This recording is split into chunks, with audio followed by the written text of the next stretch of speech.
आपके साथ हिमानी नैथानी। शाम के 5 बजने को हैं और हम लेकर हाजिर हैं अपनी खास पेशकश 5 का प्रहार, जिसमें आज मैं बात कर रही हूं बंगाल में चल रहे अघोषित आपातकाल की। और यह आपातकाल उस प्रदेश में, उसके सिस्टम में जो मां, माटी और मानुष की बात करती है। लेकिन यह मानवता तब कहां गई थी जब वर्षों संदेश खाली में मानवता की हत्या हो रही थी। तब उस मां, माटी और मानुष की चिंता नहीं हुई चिंता, और साथ ही साथ मां की वो ममता जो है वो भी दिखाई नहीं दी।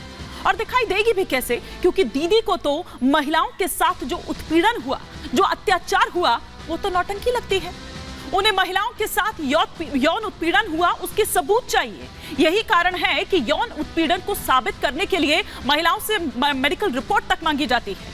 हाँ, लेकिन ये ममता गुंडों, अपराधियों, रेप के जो आरोपी हैं उनके लिए जरूर दिखाई देती है। यही कारण है कि रेप के आरोपी तो खुलेआम घूम रहे हैं, लेकिन अत्याचार किस पर हो रहा है, प्रताड़ित कौन हो रहा है, वहां का मानुष और इसका सच दिखाने वाले। कल बंगाल के संदेश खाली से जिस तरह की तस्वीर सामने निकलकर आई, आजाद भारत में इस तरह की तस्वीर आपने इससे पहले नहीं देखी होंगी। संदेश खाली का सच दिखाने पर रिपब्लिक बांग्ला के रिपोर्टर संतू पान को बांग्ला पुलिस ने गिरफ्तार कर लिया। उसे इस तरह से घसीट कर ले जाया गया कि ना जाने उसने कौन सा गुनाह कर दिया हो। कोई बदमाश है, आतंकी है, कोई जघन्य अपराधी हो। वो तो सिर्फ अपना काम कर रहा था, खबर कवर कर रहा था। वो खबर जो वर्षों तक छिपाई गई, दबाई गई, उसे देश के सामने लाने का काम वो कर रहा था, जिस पर उसे गिरफ्तार कर लिया गया। संदेश खाली के मामले की सच्चाई आग की तरह पूरे देश में फैल चुकी है, जिससे घबराकर बंगाल सरकार और पुलिस इस हद तक नीचे गिर चुकी है कि पत्रकार को निशाना बनाने लगी है। दीदी रिपब्लिक नेटवर्क के रिपोर्टर की निर्भीक रिपोर्टिंग से ऐसी डरी कि उन्हें गिरफ्तार कर लिया। और यही नहीं, बंगाल पुलिस ने रिपब्लिक बांग्ला के रिपोर्टर के साथ बदसलूकी तक की। ममता सरकार के इस अलोकतांत्रिक रवैये के बाद अब देश भर से विरोध के सुर उठने लगे हैं, तमाम प्रतिक्रियाएं सामने आने लगी हैं। बीजेपी के नेता उधर शुवेंदु अधिकारी ने बंगाल सरकार पर हमला बोलते हुए कहा कि सवाल पूछने पर रिपोर्टर को गिरफ्तार कर लिया जाता है। तो उधर उत्तर प्रदेश के डिप्टी सीएम केशव प्रसाद मौर्य ने भी ममता सरकार को आड़े हाथों लिया और कहा कि क्या सरकार को सच के सामने आने का डर है। तो उधर राजस्थान सरकार में मंत्री किरोड़ी लाल मीणा ने इस घटना को आपातकाल करार दिया। आज इसी पर कर रही हूं 5 का प्रहार। तमाम खास मेहमान भी हमारे साथ जुड़ेंगे, वो तस्वीरें भी हम आप तक पहुंचा रहे हैं जो देश भर से संतू पान के समर्थन में उठ रही है और ममता सरकार के खिलाफ उठ रही है। अब वो 5 का प्रहार के 5 सवाल एक एक कर आपके टेलीविजन स्क्रीन पर। ये पहला सवाल कि अत्याचार की आवाज उठाने वालों पर कार्रवाई क्यों?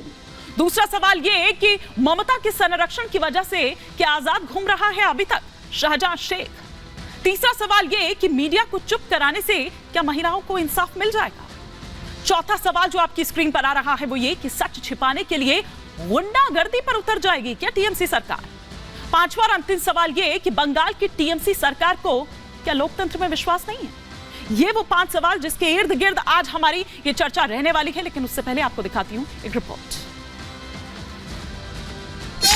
গ্রেফতার করা হচ্ছে।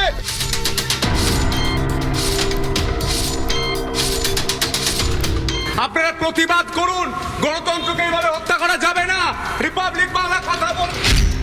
रिपब्लिक न डरेगा न झुकेगा, अन्याय के खिलाफ लड़ेगा। গোটা বাংলার মানুষ দেখুন হচ্ছেটা কি গণতন্ত্র নিয়ে। कोर्ट की फटकार पर फटकार, शाहजहां को करो गिरफ्तार।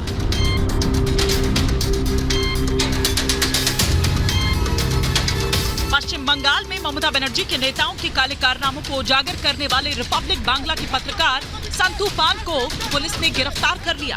लोकतंत्र में ये दुर्भाग्यपूर्ण है। क्या सत्ता को आईना दिखाना कोई अपराध है? रिपब्लिक बांग्ला के पत्रकार को पश्चिम बंगाल पुलिस ने संदेश खाली में गिरफ्तार कर लिया।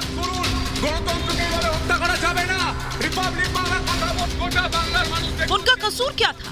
क्या पीड़ित महिलाओं की आवाज उठाना और संदेश खाली के सच को सबके सामने लाना गुनाह है? अन्य राज्यों में तानाशाही और मीडिया की आजादी का हनन का गाना गाने वाली ममता बनर्जी खुद के राज्य में तानाशाही जैसा सलूक कर रही है। ये भी दुर्भाग्यपूर्ण है। शायद ममता दीदी ये भूल गई कि देश संविधान से चलता है और लोकतंत्र में असली मालिक जनता ही है। उसी जनता का शोषण करने वाले नेताओं को बेनकाब करने वाले चौथे स्तंभ पर हमला करने वाली ममता की करतूत कतई बर्दाश्त करने लायक नहीं है। इसे लेकर जगह जगह बवाल हो रहा है। जब मुख्यमंत्री स्वयं उस गुंडे का बचाव कर रही हों तो आप न्याय की अपेक्षा उनसे नहीं कर सकते। लेकिन दुस्साहस इतना है कि अब पत्रकारों के ऊपर भी इस तरह का प्रहार हो। पत्रकार अपने कर्तव्य का पालन कर रहा था। रिपब्लिक के लिए इस प्रकार का अटैक नया नहीं है। तो मुझे लगता है देश भर के मीडिया एजेंसीज को जागरूकता से इस विषय पर ठोस कदम उठाने चाहिए। पश्चिम बंगाल में संदेश खाली की घटना के स्टेट स्पॉन्सर्ड पत्रकार जो वहाँ पे वास्तविक सिचुएशन को दिखा रहे हैं उनको गिरफ्तार करना और बिना नोटिस के, मुझे लगता है कि माननीय कोर्ट को इसका संज्ञान लेना चाहिए। पश्चिम बंगाल में तालिबानी राज पर संत महासभा के राष्ट्रीय अध्यक्ष स्वामी चक्रपाणी महाराज ने कहा कि बंगाल में पत्रकार को गिरफ्तार करना निंदनीय है। पत्रकार को तत्काल रिहा किया जाए। ममता सरकार माफी मांगे।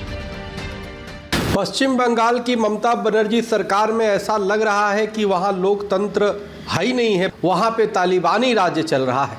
एक पत्रकार को अरेस्ट कर लिया गया, गिरफ्तार कर लिया गया गैर कानूनी तरीके से। यह बहुत ही दुर्भाग्यपूर्ण है। पश्चिम बंगाल में महिलाओं पर अत्याचार करने वाले शाहजहां शेख अब भी फरार हैं। ऐसे में सवाल उठने लाजमी है कि महिलाओं पर अत्याचार करने वाला शाहजहां शेख किसके संरक्षण की वजह से आजाद घूम रहा है? क्यों बंगाल पुलिस अपराधी शेख को गिरफ्तार नहीं कर पा रही? क्यों अत्याचार की आवाज उठाने वालों पर कार्रवाई हो रही है? Bureau report, Republic Bharat. और इसी पर और विस्तार से चर्चा के लिए तमाम खास मेहमान हमारे साथ जुड़ चुके हैं। फटाफट से परिचय मैं करवा देती हूं। Anila Singh ji national spokes person है भारतीय जनता पार्टी की, इस वक्त हमारे साथ जुड़ी हुई हैं। प्रीति पांडे जी इस वक्त हमारे साथ बतौर पॉलिटिकल एनालिस्ट यहाँ नोएडा स्टूडियो में हमारे साथ जुड़ी हुई हैं। प्रतिम रंजन बोस इस वक्त हमारे साथ जुड़े हुए हैं सीधा कोलकाता से। संजय सरकार हमारे साथ जुड़े हुए हैं, लीडर हैं टीएमसी के। दुष्यंत नागर जी यहाँ स्टूडियो से, नोएडा स्टूडियो से हमारे साथ जुड़े हुए हैं। और विवेक श्रीवास्तव जी हमारे साथ जुड़े हुए हैं।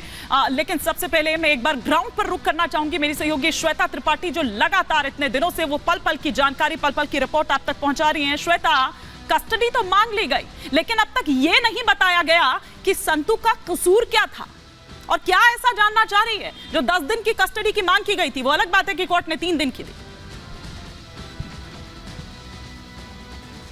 देखिए, सवाल हिमानी यहाँ पर यह है कि आखिर क्यों वो धाराएं संतू पर लगा दी गई जो बिल्कुल गलत है। संतू का ऐसा क्या कसूर हो गया जो गंभीर धाराओं के तहत उन पर केस दर्ज कर लिया जाता है? वो धाराएं जो इन्वेस्टिगेशन मांगती हैं, वो धाराएं जिन पे आप बिना इन्वेस्टिगेशन के एक दिन में आपको ख्याल आ जाता है और आप 3 अरेस्ट मेमो साइन करवा लेते हैं, ये कहते हुए कि नहीं इसमें ये सेक्शन छूट गया, ये सेक्शन छूट गया। तो बिना इन्वेस्टिगेशन के एफआईआर कैसे दर्ज कर ली गई?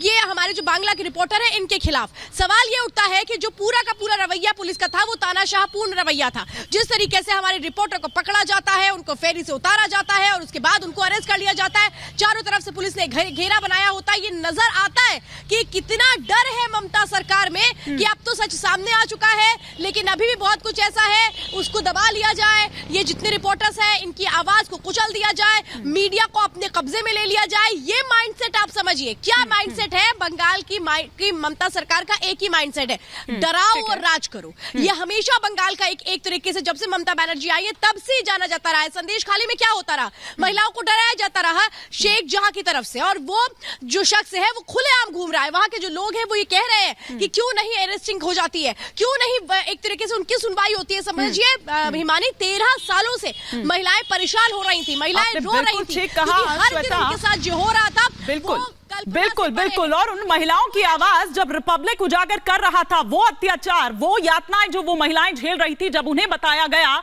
तो किस तरह से गिरफ्तार कर और घसीटते हुए, न जाने कौन सा आतंकी है, कोई जघन्य अपराधी है, घसीटते हुए ले जाया गया। लेकिन कितने रिपोर्टर, कितने कैमरामैन को आप इस तरह से अंदर डाल देंगे? जो जज्बा रिपब्लिक का है, जो जज्बा हमारे भीतर का है, उसको कैसे मारेंगे? ये ममता सरकार से सवाल है। फिलहाल बहुत शुक्रिया श्वेता आपका इस तमाम जानकारी के लिए।